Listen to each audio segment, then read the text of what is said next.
Salut la gang, bienvenue à Radio B52, le podcast numéro 1 du Québec. De la belle ville de Québec, Train au micro, on passe ça. Donald Trump, effectivement, veut faire un mur. Vous le savez, entre le Mexique et les États-Unis. Mais je dirais que le mur qu'il va frapper, c'est pas ce mur-là, qui n'est pas construit encore de toute façon.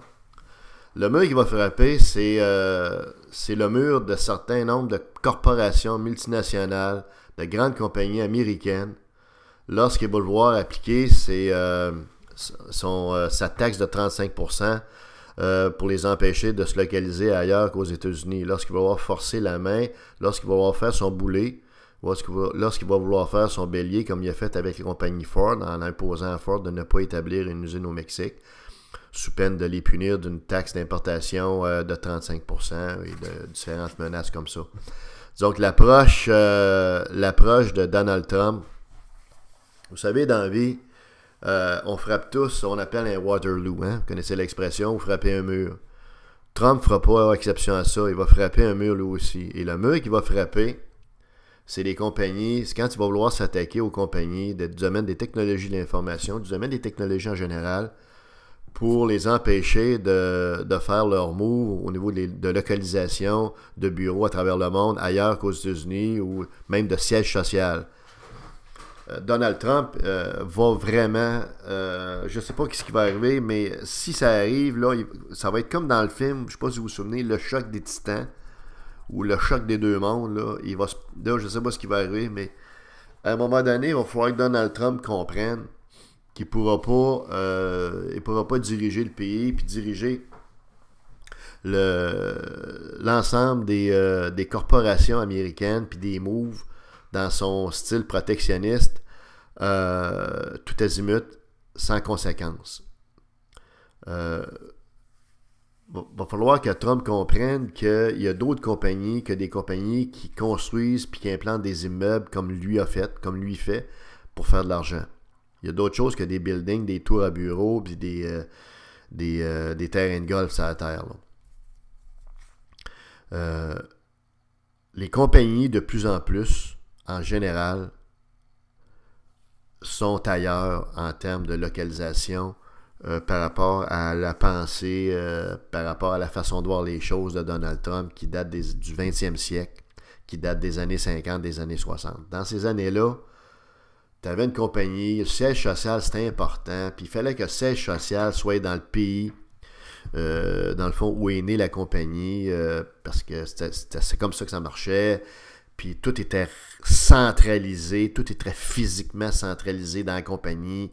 Tu avais les bureaux administratifs, en arrière, tu avais un entrepôt, tu avais la manufacture qui produisait le produit. Comprenez-vous, c'était physique, là.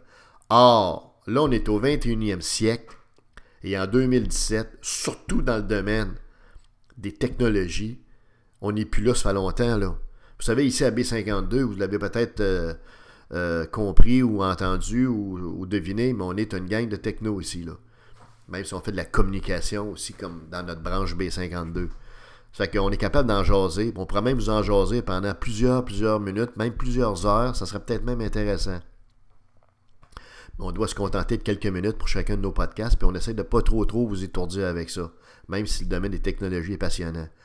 Mais on n'est plus dans le monde, donc, des localisations physiques dans les industries du savoir, dans la nouvelle économie qu'on appelle, qui est maintenant l'économie du présent. T'sais, vous ne pouvez pas demander... C'est vrai peut-être pour les vendeurs de chars, les vendeurs de laveuses, les vendeurs de, je sais pas moi, de tracteurs, comme John Deere, tout ça, là, tu sais, eux autres, tu peux... Trump vient de faire plier les genoux à Ford en disant « Installe-toi pas au Mexique ». Ils ont décidé donc d'agrandir leur usine de Détroit. Mais s'ils voulaient s'installer au Mexique, c'est parce que ça va mal aux États-Unis. Comprenez-vous? Tu as une direction qui s'occupe des stratégies d'affaires d'une compagnie, puis tu as un conseil d'administration qui est par-dessus ça, qui sanctionne tout ça, puis qui donne aussi ses guidelines. Là, lui, il se substitue à la direction des entreprises, puis au CA, pour leur dire, vous allez faire ci, vous allez faire ça. Il va peut-être réussir dans les industries traditionnelles, comme je dis, les vendeurs de bottines, les vendeurs de peinture, les vendeurs de tracteurs, les vendeurs de chars, toutes ces patentes-là traditionnelles. Je le dis en tout respect, c'est des industries importantes. On doit encore acheter des bottines, surtout ici quand il fait fret dans l'hiver. Hein? Mais il va peut-être avoir un peu plus de succès parce que là, il va réussir à aller... Parce que leur marché principalement aux États-Unis et que leurs affaires sont encore très physiques, très, très logistiques, très, comprenez-vous, là, très, très concrètes, là, avec des vannes qui partent de l'usine, puis bon... Il va peut-être réussir à faire plier les genoux à plusieurs compagnies de même pendant un bout de temps. Mais où le mur va arriver, c'est quand il va oser, s'il l'essaie, s'attaquer, par exemple, à des compagnies comme Microsoft, Google, Oracle, Amazon, Facebook, etc. Tous des domaines. Comprenez-vous? Là, je pense que The Donald va trouver chaussure à son pied. Parce que ces compagnies-là sont mondiales.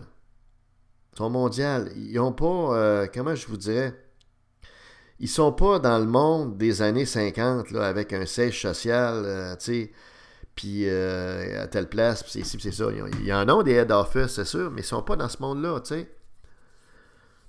sais. Pour ces compagnies-là, l'État-nation, là, le gouvernement de l'État-nation tel que connu, le gouvernement américain, le gouvernement canadien, le gouvernement anglais, le gouvernement de l'Australie, nommez-les, là, tous les États-nations ont à peu près aucune importance. Je dirais pas qu'ils sont au-dessus de ça. Ça serait prétentieux, puis ça serait pas correct, je pense, en quelque part. Là. Parce que ça en prend une gouverne dans une société. Là. Mais ils sont ailleurs. Ils sont à côté. Ils n'ont pas besoin. Amazon n'a pas besoin du gouvernement américain. Le gouvernement américain a peut-être besoin de bien plus d'Amazon. Fait que si on a un gouvernement, un président qui s'adresse à Amazon ou à Google et qui dit, regarde, tu n'implanteras pas tes bureaux, tes nouveaux bureaux aux Indes, mettons en Inde, ou je sais pas moi, en Thaïlande, ben, je vous jure, là, il va y avoir ça va être le choc de deux mondes, là, ça va brasser dans le canis. Là. Je ne sais pas s'il va oser le faire, parce que c'est insensé de le faire. Ces compagnies-là ont comme marché la boule, le monde au complet. Pas juste les États-Unis d'Amérique, premièrement. Deuxièmement, ils sont dans des domaines hautement spécialisés, fait qu'ils ne se font pas dicter comment est-ce développer leur stratégie d'affaires, comment développer leurs produits et services. Comprends-tu, par un gars qui a monté des tours d'immeubles, comprends-tu, puis des blocs à appartements. Hein? Même s'il est président des États-Unis, il n'a aucune idée, lui, là, de l'économie du savoir, puis de tout ça.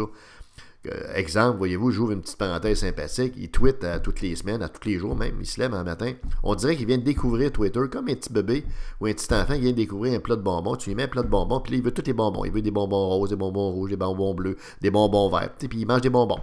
On dirait que Trump, on dirait qu'il vient de découvrir que Twitter, ça existe, puis là, il a décidé de gouverner à la Twitter. On en reparlera d'un autre podcast, ça c'est ridicule également. J'ai rien contre Twitter, au contraire, bien sûr, mais gouverner les États-Unis en tweetant en 140 caractères pour à peu près régler tous les problèmes, c'est un petit peu simplificateur. On revient aux affaires. Donc, Trump, il est dans un autre monde. Il ne pourra pas mettre au pied du mur Microsoft, Oracle, OK, Google. Google prenons juste l'exemple de Google. Là. Leur siège social est à Mountain View, il est en Californie, OK? Pas très loin de Silicon Valley, pas très loin de San Francisco. C'est une compagnie de mémoire qui a été créée, ça qui est née en quelque part dans les années 98-2000. Ils sont à la bourse depuis 2004. C'est une compagnie qui a des bureaux dans 60 pays. OK? Ils ont des bureaux partout dans le monde. Ils ont 6 bureaux en Afrique. Juste pour vous donner une idée, là. Il y en a un au Kenya, de mémoire en Ouganda, au Nigeria. En tout cas, il y en a 6. 6 places d'affaires en Afrique. Il y en a 3 au Canada. Québec, puis 2 en Ontario. Toronto, Markham. Il y en a juste 3 au Canada. Juste une parenthèse. 6 en Afrique, 3 au Canada. Ben, fermons en parenthèse. Donc, Google, comment vous dire, ils n'ont pas besoin, eux autres, là, de... Ils ne peuvent pas se faire dire par The Donald quoi faire. Parce qu'ils vont y dire, écoute, pour qui tu te prends là, pour nous dire ça, tu sais? Ils gèrent 180 à 200 domaines Internet à travers le monde. OK? Tous les résultats de recherche de Google sont transmis dans plus de 50% des cas à des personnes qui vivent en dehors des États-Unis. OK? L'engin de recherche Google, là, juste pour vous donner une idée, il est dans 130 langues. C'est qu'eux autres, là, Google, même si leur siège social est en Californie, je vous dirais que c'est pas symbolique, là, parce que ça en prend un, siège social, pour gérer les factures, puis la comptabilité consolidée, puis toute la patente. Mais pour eux, là, ça se passe à travers le monde, la business. Puis là, je pourrais vous nommer un paquet de compagnies comme ça.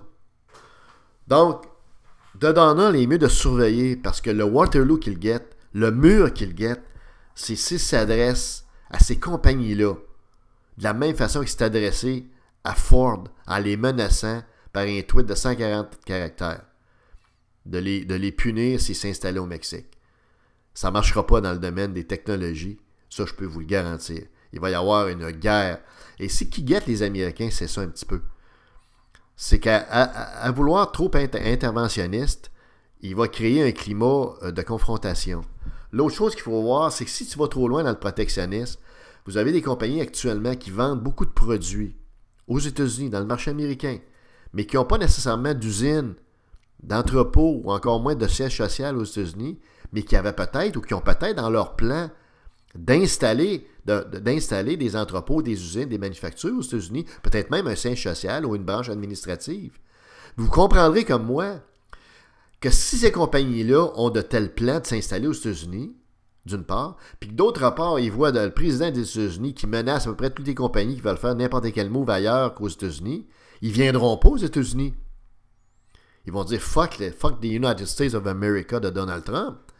On n'ira pas s'installer dans une place pour après ça se faire dire, ben regarde, t'es chez nous, là, fait que si tu veux mettre un bureau en Argentine, là, on va te punir, on va donner des tapes sur le doigt, comme une petite maîtresse, là, tu sais, comme quand on mangeait trop de gomme à la petite école, qu'ils mettent en punition. Malade, solide. Il faut absolument. Alors, il ne pourra pas menacer ces compagnies-là. Ils ne viendront même pas s'installer. Donc, il y a un coup d'opportunité aux protectionnistes qui, en termes de compagnies, qui avaient dans leur plan de procéder à des installations aux États-Unis et qu'ils ne le feront pas. Ils ne le diront pas. Ce que je vous dis là, ils ne le diront pas. Là. Donc, c'est une autre conséquence de ça. Tu sais.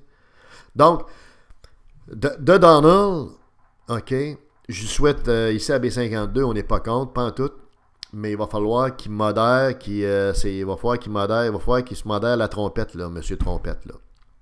Parce qu'il ne pourra pas agir comme ça impunément, comme il a fait avec les vendeurs de chars, puis les vendeurs de bottines, puis les vendeurs de peinture. Là. Il ne pourra pas avec les compagnies high-tech.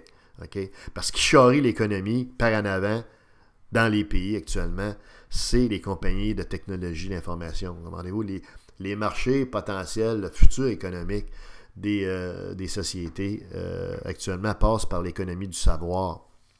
Donc, c'est certain qu'il ne pourra pas...